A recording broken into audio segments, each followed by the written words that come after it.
नमस्कार, मी संस्कृती आणि आपण पाहत आहात नवा मराठा। राज्यातील नव्या शैक्षणिक धोरणाअंतर्गत लागू करण्यात आलेल्या हिंदी सक्तीच्या निर्णयावर आता राज्य सरकारने यू-टर्न घेतला आहे।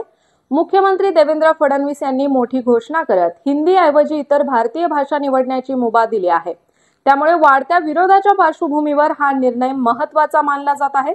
राज्य सरकारने नवीन शैक्षणिक धोरण लागू करताना प्राथमिक शिक्षणामध्ये मराठी आणि इंग्रजीसह हिंदी भाषा सक्तीची केली होती। मात्र या निर्णयानंतर अनेक राजकीय पक्ष, समाज संघटना आणि शैक्षणिक तज्ञांनी सरकारवर टीकेचा भडीमार केला।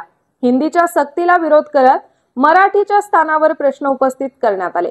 याच पार्श्वभूमीवर मुख्यमंत्री देवेंद्र फडणवीस रविवारी पुण्यात एका कार्यक्रमात सहभागी झाले होते। यानंतर माध्यमांशी बोलताना त्यांनी स्पष्ट केले की राज्यात हिंदी भाषेची सक्ती होणार नाही।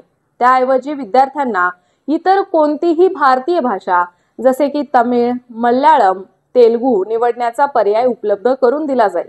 तसेच मुख्यमंत्री फडणवीस यांनी स्पष्टपणे सांगितले की तिसरी भाषा शिकताना हिंदी ही एक पर्याय आहे, मात्र त्याऐवजी अन्य भारतीय भाषा देखील निवडता येणार आहेत।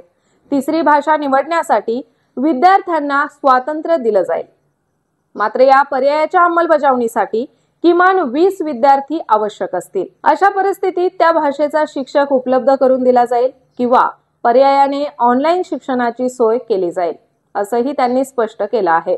यासोबतच त्यांनी इंग्रजी भाषेला होणाऱ्या प्राधान्याचा संदर्भ देत म्हटलं की आपण इंग्रजी भाषा सहज स्वीकारतो, पण हिंदी सारख्या भारतीय भाषेला विरोध करतो हे दुर्दैवी आहे। आपली मानसिकता बदलण्याची गरज आहे। राज्यात मराठी ही सक्तीचीच भाषा राहणार असल्याचं त्यांनी ठामपणे सांगितलेलं आहे। तर अशाच माहितीपूर्ण बातम्यांसाठी नवा मराठा या चॅनलला सबस्क्राइब नक्की करा।